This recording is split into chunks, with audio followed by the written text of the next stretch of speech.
These are two identical glasses of water. Now, one has a deadly virus in it, and the other one has been treated and is actually safe to drink. Can you tell the difference? That's my point. There's no way of telling by just looking. Waterborne diseases affect millions of North Americans annually. Today, we're going to check out what I see to be the best solution for clean drinking water worldwide. Wait, this was the clean one, right?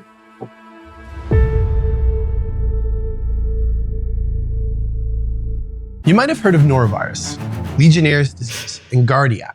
These are waterborne threats, but what you may not have heard is that they like to grow in wet places, including inside buildings or houses. And in your home, it can grow in places like hot water tanks and pipes, cooling towers, those big fans on top of the roofs, or even showers and faucets or decorative fountains. This is a major problem, as the water infrastructure in many parts of Canada and the US is aging, making it almost impossible to prevent disease-causing contaminants in our water. And we're a developed country. Can you imagine how much worse it would be in countries that aren't developed? What does this have to do with construction? Well, here in Construction Disruption, we're on a mission to build faster, cheaper, and better. And if we want to build better, we have to do better when it comes to our plumbing. Because like a lot of things in construction, our pipes and water supplies are many decades, even centuries old. So in today's episode, we're visiting Clear Inc., a company focused on preventing contamination, like Legionnaires disease, by keeping water systems safe in homes. Clear Inc. helps build hospitals, hotels, offices, and public buildings stop contaminants in our water before it becomes a problem. In total, Clear has provided over 3,000 families clean drinking water. Today, we're here to see how their technology works and if it can not only help us build faster, smarter, and better, but also become a mainstream component in modern homes and buildings. Ugh.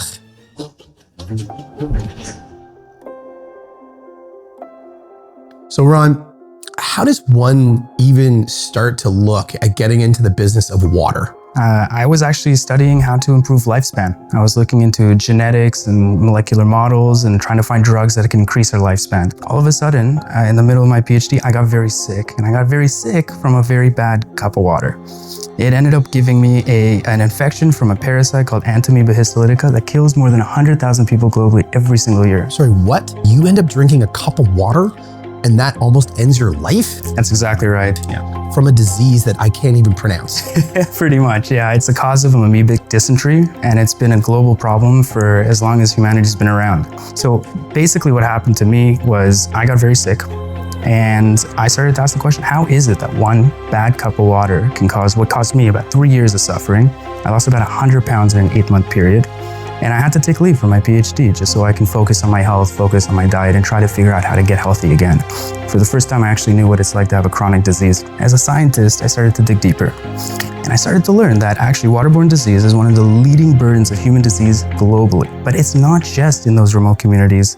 It happens to also be an issue in our developed countries, in our urban centers, even in here like Toronto, Canada. After what I went through and the suffering that I experienced, I realized that now it's important for me to figure out not how to improve lifespan with the drugs that we can come up with, but how to bring practical technologies to help to prevent the diseases that the majority of the world is going through. And this is exactly what Clear's been doing. The company was only founded in 2021. And it was in 2019 when Ron got sick. Then in 2020, Ron started to research, how is it possible that water could be this dangerous? Okay, this is absolutely unreal. Like, ultimately, this is what I want to put in my 6-story building, as well as the 6plexes that I'm looking to put together before we really put the big crescendo onto the field. As you can see, our system, this is a 410 unit building, right? This single system here is actually disinfecting every drop of water entering the building. You can see actually where the water is coming in from the city. This is the main coming in from the city. As it crosses this is actually the meter from the city. This is how the city actually keeps track of how much water you're using. Immediately after the meter, the water now comes here. We actually block off this line so the water is running just through our system. So this is the bypass. We built that bypass in order that every time we service the system here, we can redirect the water, don't have to interrupt it for the building residents. I wouldn't even know that this was doing what it was doing. Exactly. It's so basic. It's what I was explaining to you before. It's as if we took a piece of pipe out, put our piece of pipe in, but this pipe just happens to disinfect the water as well. The whole concept is so straightforward. There's no pressure loss. There's no big footprints. I can put this on the ceiling. I can put it on the floor, on the wall, vertical, horizontal, however way I want it. And something this simple can make such a huge impact by disinfecting all the water that's coming into the building. This is so small. I was expecting something, much larger. Something like out of the Enterprise where you have a giant thermal reactor. And how many units are we talking about? We're talking about this single system purifying the water for 410 residential condominium units. And it's just one thing like this, and we protect every shower and every tap in every unit. Well, you've got this amazing system that's obviously not what I was expecting in the slightest. What does that mean for older buildings? Most of these buildings are built between the 20s, 30s, 40s, 50s. Some of them are 100 years old with a lot of biofilm obviously built up into them.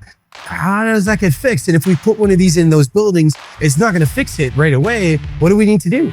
Essentially what happens is in these really old buildings where the biofilm has already established itself and you have, let's say, a Legionnaires event, then generally you would want to remediate those pipes, clean them with a chemical flush. The problem is that for every building that has those Legionnaires events that do those kinds of remediations, 80% of them are going to get Legionnaires again. It's going to be reoccurring. By putting this system in after you've done such a clean, you lock in the clean for the long term.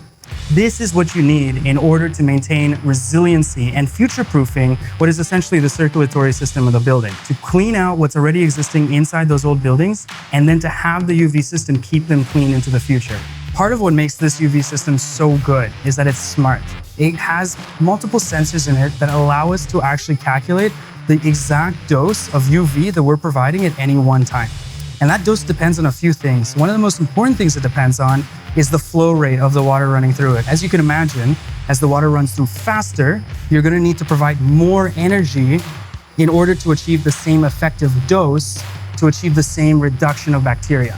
This means that it's always trying to achieve the same type of reduction in bacteria, no matter how much water is moving through it. If it's more or if it's less, it's adjusting itself. Wow. So it's a smart system, it's constantly adapting, and that's what allows it to give it the consistent performance in these kinds of buildings. Wow. Tell me, where did UV technology and your idea of how to use it with water even come from? So first thing to understand is that UV, this is not a new revolutionary concept. It's actually been used for the first time in municipal water disinfection back in 1908 in Marseille in France. Another 100-year-old product? Again. I mean, we could have solved these problems like 100 years ago. This is crazy. All of these amazing technologies that we've known for so long are just not currently being used where they're needed the most. And this is what we saw when we looked at the UV technologies.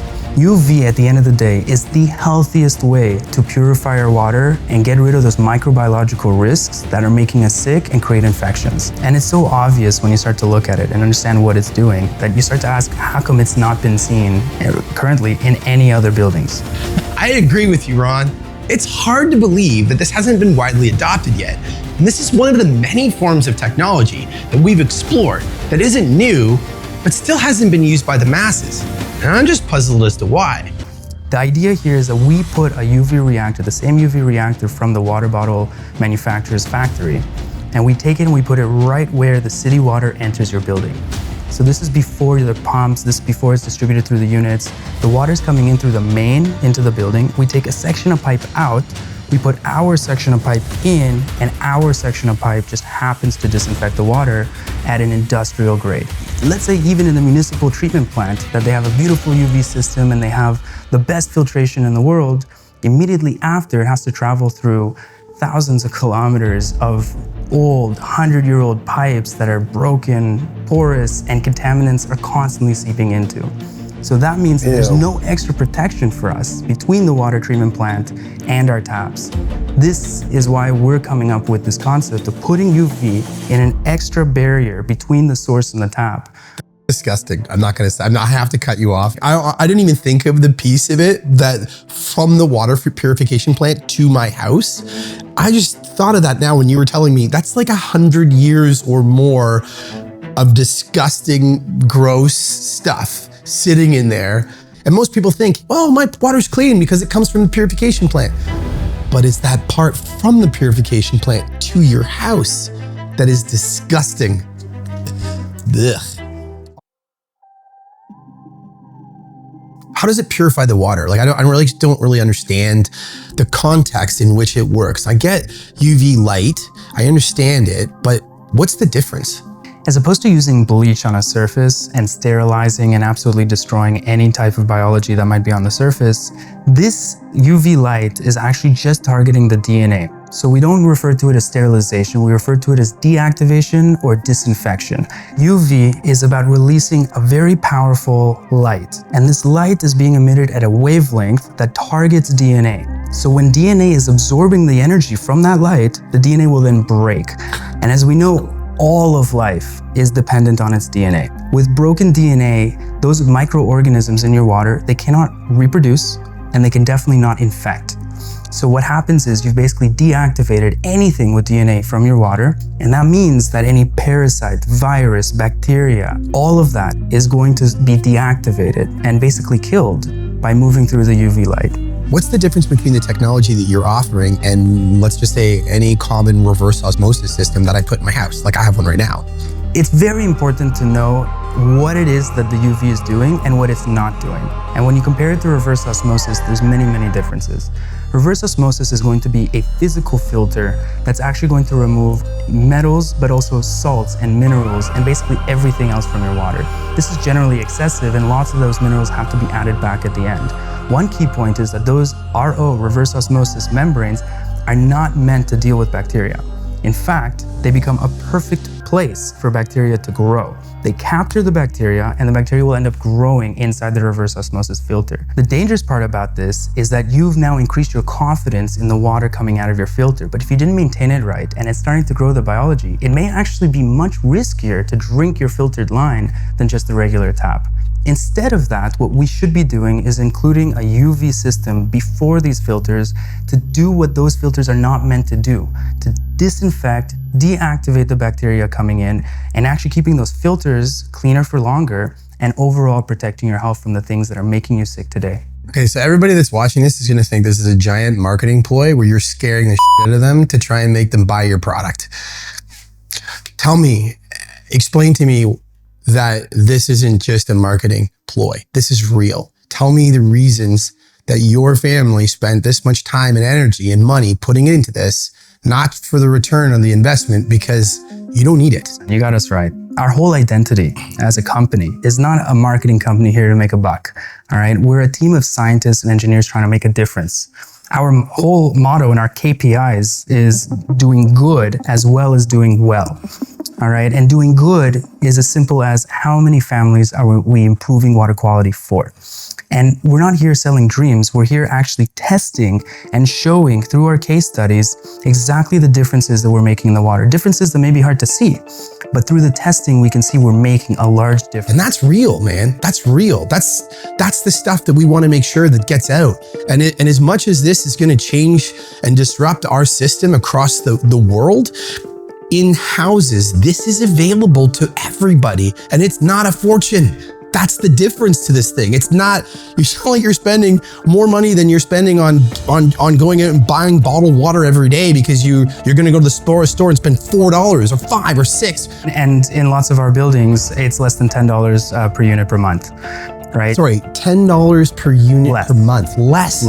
So on a household that you're gonna be able to make sure that your family's looked after, let's say you put a reverse osmosis system in and you put this product in, you're now just safeguarded everybody for less than $10. Exactly. After learning about Clear's approach to water treatment, I really think this is something I'd like to use, not only in my 6-story building, but even in my own home. This could be a huge leap to solving the issues with clean water in rural Canada. And not just that, but in places all over the world. Because it's so simple, it's a lot more affordable than anything else out there with this level of sanitization. Ron mentioned it was just $10 per month for a unit in some use cases. To me, that's a no-brainer. Honestly, I'm a bit blown away by how such simple method can have a potential to save millions of lives for such a low cost. This really hits everything we've set out to discover when it comes to building faster, cheaper, better. I hope this will inspire all of you, not to just settle on the way things are, but push the boundaries of what they can be. And thanks for watching. If you haven't yet, hammer that like button, subscribe, and we'll see you next week when we build for tomorrow.